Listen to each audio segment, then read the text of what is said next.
মহিলা দলের প্রতিষ্ঠা বার্ষিকীতে আমরা শ্রদ্ধা নিবেদন করতে এসেছি শহীদ প্রেসিডেন্ট জিয়াউর রহমান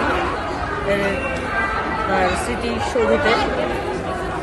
আমরা বাংলাদেশ জাতীয়তাবাদী মহিলা দল, একটা কথা আছে, চেতনায় নারী, বিশ্বাসে নারী, জাগরণের নারী, আমরাই গণতন্ত্র ফেরাতে পারি। সেই লক্ষ্যেই আমরা আন্দোলন দীর্ঘদিন ধরে রাজপথে আন্দোলন করে যাচ্ছি। আমাদের দেশনেত্রী বেগম খালেদা জিয়া দীর্ঘদিন কারাবন্দী ছিলেন এবং আমাদের দেশনায়ক তারেক রহমান সেই সুদীর্ঘ প্রবাস থেকেও উনি আমাদের বাংলাদেশ তথা জাতীয়তাবাদী দল পরিচালনা করছেন।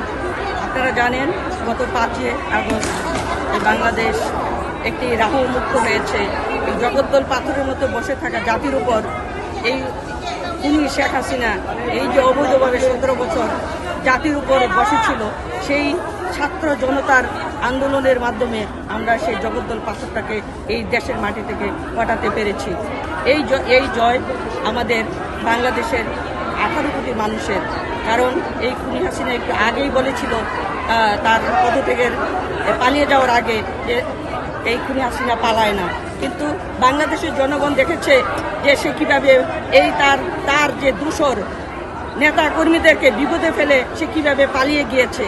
আমি আওয়ামী লীগের তাদের যে নেতা কর্মী যারা এই আওয়ামী লীগ করে তাদের উদ্দেশ্যে একটি কথা বলতে চাই যে আপনারা কেমন নেতার নেতৃত্বে রাজনীতি করেন, যে নেতা মানে দুঃসময়ে কর্মীদেরকে ফেলে সে পালিয়ে যায়।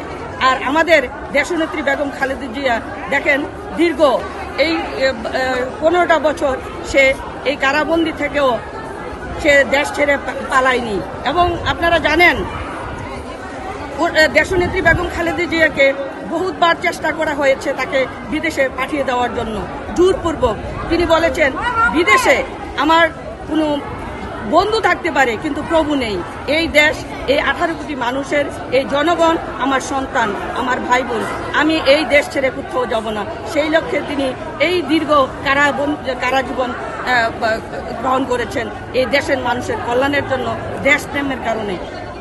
আর এখন যে আমাদের অন্তর্বর্তীকালীন যে ছাত্র জনতার বিপ্লবী একটা সরকার হয়েছে, এই বিপ্লবী সরকার আমরা এই বিপ্লবী সরকার এই আপামর জনসাধারণের যে আশা আকাঙ্ক্ষা যে তারা একটি সুষ্ঠু নির্বাচন প্রতিষ্ঠার মাধ্যমে তারা ক্ষমতা হস্তান্তর করবেন এবং গণতন্ত্র প্রতিষ্ঠা করে যাবেন। এবং সেই লক্ষ্যে আমরা মহিলা দল রাজপথে আছি, রাজপথে থাকব। কারণ বাংলাদেশের 18 কোটি মানুষ চেয়ে আছে আগামী এই গণতন্ত্রের জন্য।